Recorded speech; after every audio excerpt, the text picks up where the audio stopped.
नमस्कार मित्रों, RVISPCS classes में आप सभी का स्वागत है। आज हम संविधान की अनुसूचियों के बारे में बताएंगे। आपको याद हो जाएगा, परेशान ना होइए। अनुसूचियां ऐसे पढ़ाएंगे कि आपके सभी प्रश्न हल हो जाएंगे, चाहे आप रेलवे का एग्जाम दे रहे हो, चाहे PCS का एग्जाम दे रहे हो। इस छोटे से वीडियो को देखकर आपको संविधान की अनुसूचियों के प्रश्न याद हो जाएंगे।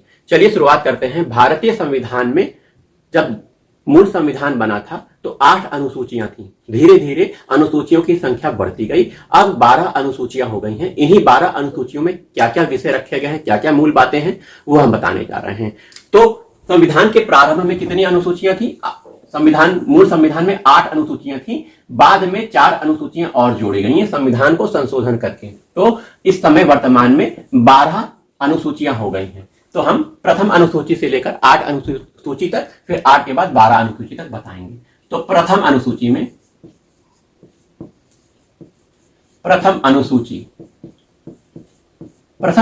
में क्या बात की गई है? प्रथम अनुसूची में भारत के राज्य और केंद्र शासित प्रदेशों के बारे में बताया गया है। तो भारत में इस समय वर्तमान में 28 राज्य और 8 केंद्र शासित प्रदेश हैं और इनके बारे में पूरी जानकारी दी गई है। तो भारत के प्रथम अनुसूची में भारत के राज्य और केंद्र शासित प्रदेशों के बारे में बताया गया है।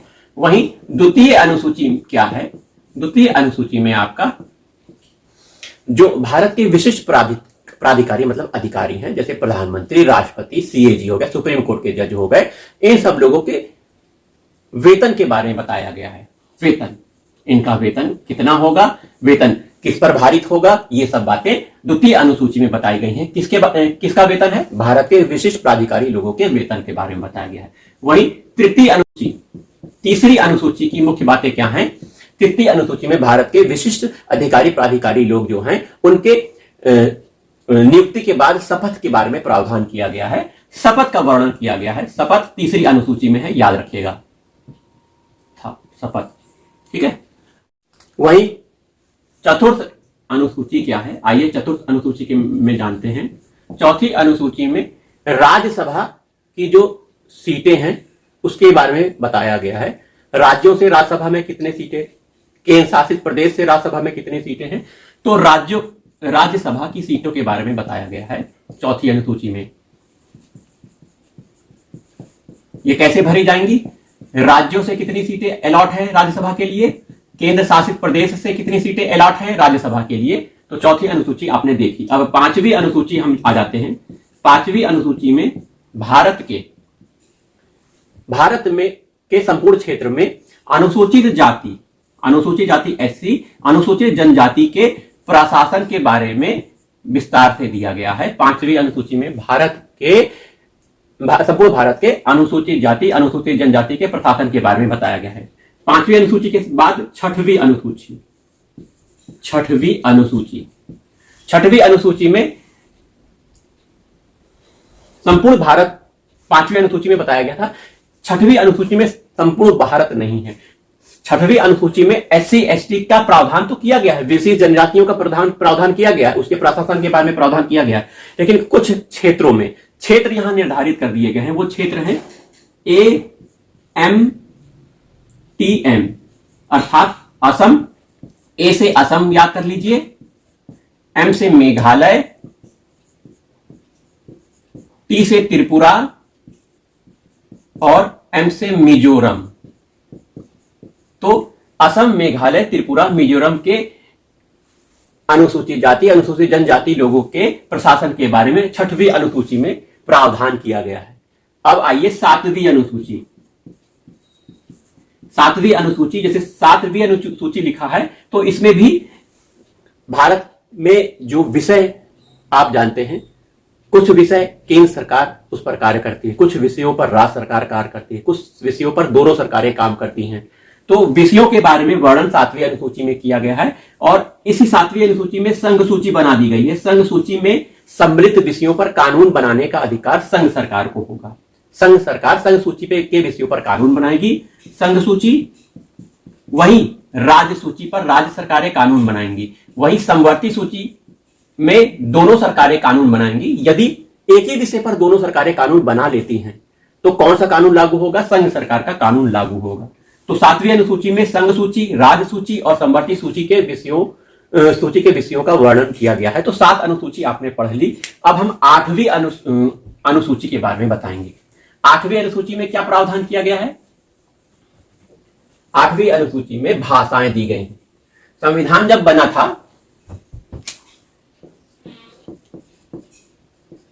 8वीं अनुसूची जब संविधान बना था तो कुल 14 भाषाओं को संविधान में जगह दी गई थी। 8वीं अनुसूची में भाषाएं हैं। संविधान जब बना था 14 भाषाओं को सम्मिलित किया गया था। संशोधन करते करते अब 14 भाषाओं की जगह 22 भाषाएं संविधान में वर्णित हैं। तो भाषाएं 8वीं अनुसूची में इस समय 22 भाषा हैं, मूल संविधान में 8 भाषा थी। अब ये 9वीं अनुसूची, जो 9वीं अनुसूची है वो संविधान संशोधन करके जोड़ी गई थी। 1951 में पहला संविधान संशोधन हुआ था। पहला संविधान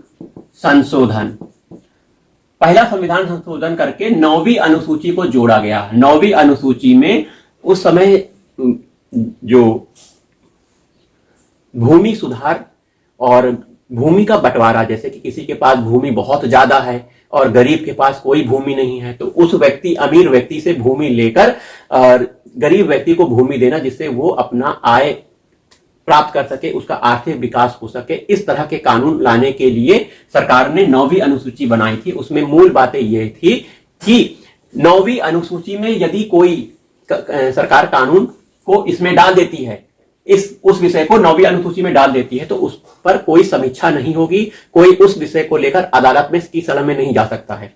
ये मूल बातें हैं। तो भूमि सुधार से संबंधित 9वीं अनुसूची बनाई गई थी। इस अनुसूची में पढ़े हुए विषय पर कोई व्यक्ति न्यायालय की शरण में नहीं जा सकता है, उसे संरक्षण नहीं प्राप्त हो सकता है।